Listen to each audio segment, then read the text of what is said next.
Okay, thank you for watching Chief and Grandstand. Today we're servicing our Kubota L2800 with the front end loader.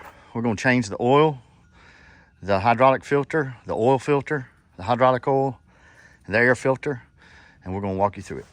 Stay tuned. Okay, to drain the motor oil or engine oil, it's got two drain plugs on both sides of the drive shaft. It's a 19mm socket. So we decided just to let one drain because our oil pan is fairly small. And then when it gets through, we'll go ahead and pull the other one, but not put this back in. And that way it don't overflow our oil drain. While Grandstand is undoing the second bolt, there is a copper washer that's in between the bolt and the pan. Be sure when you take the bolt out, do not lose that copper washer because you do have to have it to be able to get it to seal when you put it back in. All right, this Grandstand is here putting the bolts back in the drain pan, oil pan. Be sure that when you do start them, that you do not get them cross-threaded. Sometimes they're a little aggravating to get the threads lined up, but with a little bit of, yeah, you want to give it about 4 turns, you know, just to make sure that it's not threaded. If you kind of bind it and everything, you might have to unthread it and try it again. On your torque values, I couldn't find it. You can check with Kubota to get the right torque values, but we know how much torque it took to undo them, and we didn't have any leaks, so we're just kind of using the feel method to tighten it back up about the same torque as it took to undo them. 2 grunts. After discussing it for several minutes, Grandstand and I have decided that it is a 2 grunt torque. So Country boy grunt. I gotta have 2 country boy grunts. 1, 2, there we go. Okay, now that the oil is drained out of the oil pan, what we have here is you've got your oil filter and you got your fuel filter. What we're gonna do is go ahead and take the oil filter off. You can see Grandstand's under there with our oil pan ready to drain. We've got our oil wrench here, and it doesn't take much to get that to break loose. I got it. There you go. And it's going to run down, it's going to hit the axle, as you can see. The reason we got the oil pan underneath. And when you do take it off, you want to make sure that there's an O-ring that comes off with it on the face of that oil filter, and that it's not stuck in there. Okay, we're about to put the new oil filter on. What you do is you just get a little dab of oil on your finger, and you just want to rub that rubber seal on the new oil filter. What that does is it keeps it from tearing, kinking, or anything like that while you're threading the oil filter on. Okay, when you're threading this on, you want to do the same thing as you did on the bolts. You want to be able to spin it on pretty freely, like that right there. That it's not bound or anything like that, that you haven't cross-threaded. You want to tighten this up until it bumps or stops, and then you'll do about 1/4 of a turn. All right, next we got to add the oil. There's 2 places on this model to add the oil, and I don't know if you can see it very well because of the light, but there's one cap right there.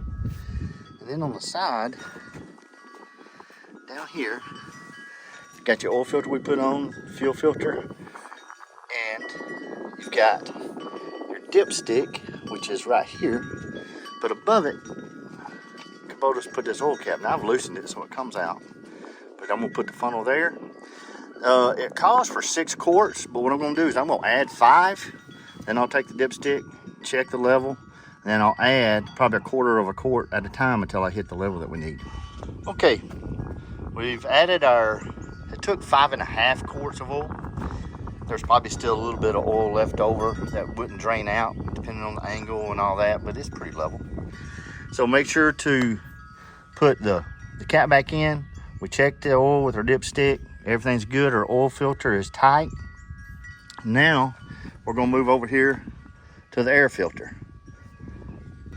Okay, it's pretty simple on the air filter. It's got these 2 things. This is your drain. See how the angle You always want to make sure it's facing down. That way, if any water gets in here or it comes through the air filter for some reason, it's going to drain out. These clips are really easy. All you do is pop that off. There's one on the other side. I've already undone it. Pop this off. Wiggle that a little bit, and your outer filter comes off. It just pulls, and you kind of wiggle and pull. There's your inner filter. We're going to grab the new ones and install it. Be right back. Okay, so that's the old small one. This is the new small one. You see how dirty that is?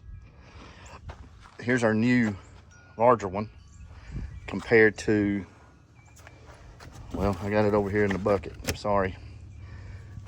Compared to the old ones, you can see the difference. These are really dirty. We do this at least once a year. We try to do the air filters twice a year, maybe every 6 months, depending on how hard we're working the tractor.